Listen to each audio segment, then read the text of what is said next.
Now converse of midpoint theorem. The statement is that the line drawn through the midpoint of one side of a triangle parallel to another side intersect the third side at its midpoint. Okay. Now this is a triangle ABC. The line through the midpoint of one side of triangle.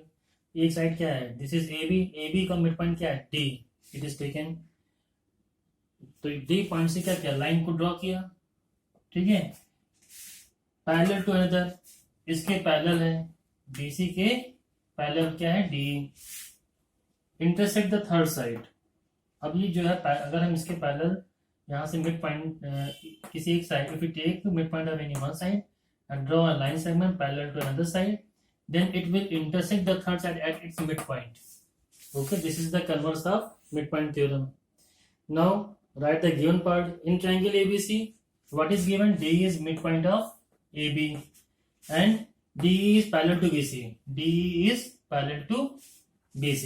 It is given. Prove क्या करना है? We have to prove that E is midpoint of AC. Okay. Construction क्या क्या? Take any point F on AC and join it to D. Okay. Now come to proving part.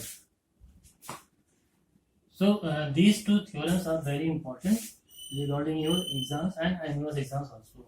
Okay. Now proof. Let E is not the midpoint. Let F is midpoint. F is midpoint. ये हमने suppose कर लिया कि F is midpoint of AC. अब bracket में लिख दे रहे हैं नॉट E. ठीक है. E जो है midpoint नहीं है. midpoint हमारा कौन सा है? F है. तो D is midpoint.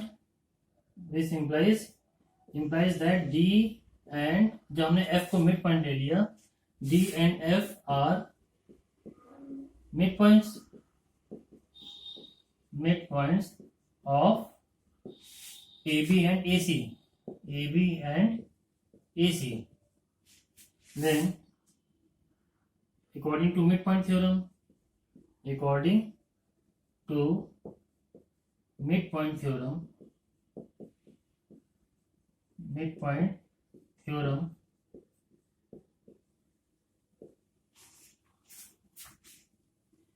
DF is parallel to BC. जब ये दोनों मिड पॉइंट होंगे, अगर D इस साइड का मिड पॉइंट है, F इस साइड का AC का मिड पॉइंट है, तो according to mid point theorem क्या हो जाएगा? DF will be parallel to BC. Okay. लेकिन क्वेश्चन जो हमारा गिवन पार्ट क्या है? गिवन पार्ट है ये DE is parallel to BC. अगर हम कोई लाइन ड्रॉ करते हैं तो इस लाइन के पैरेलल हम we can draw only one point. This is parallel line axiom.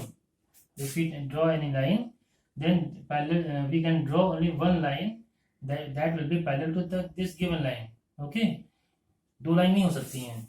तो इसका मतलब क्या हुआ कि ये हमारा कंट्राडिक्शन हो गया. This is a contradiction. So this is possible. This is possible. ये कब पॉसिबल है? दोनों ही कंडीशन कब पॉसिबल है?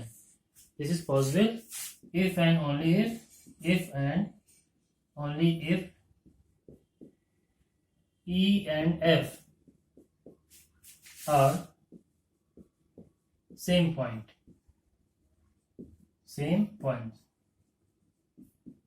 ओके. E और F, जो F हमने कंस्ट्रक्ट कर लिया था, मान लिया था कि F जो है मिड पॉइंट है, तो ये दोनों ही, ये भी पैरेलल हो जाएगा, ये भी पैरेलल हो जाएगा. अब इस लाइन के पैरेलल ये दोनों ही हो, ये पॉसिबल नहीं है.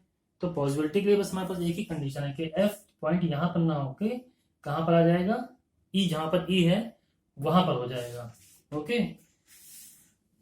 अब जब एक ही पॉइंट हो जाएंगे तो इसका मतलब क्या हो जाएगा कि E implies that E is midpoint of AC. क्योंकि हमने F को क्या माना था? F को माना था कि F is midpoint of AC. लेकिन बाद में कंट्राडिक्शन के बाद ये आया कि एफ और ई तो सेम पॉइंट हैं, these are the same point. तो एफ जब यहाँ पर आ गया तो इसका मतलब ई और एफ भी यहाँ पर है, it means this point E is mid point of A C. Okay, now do this theorem.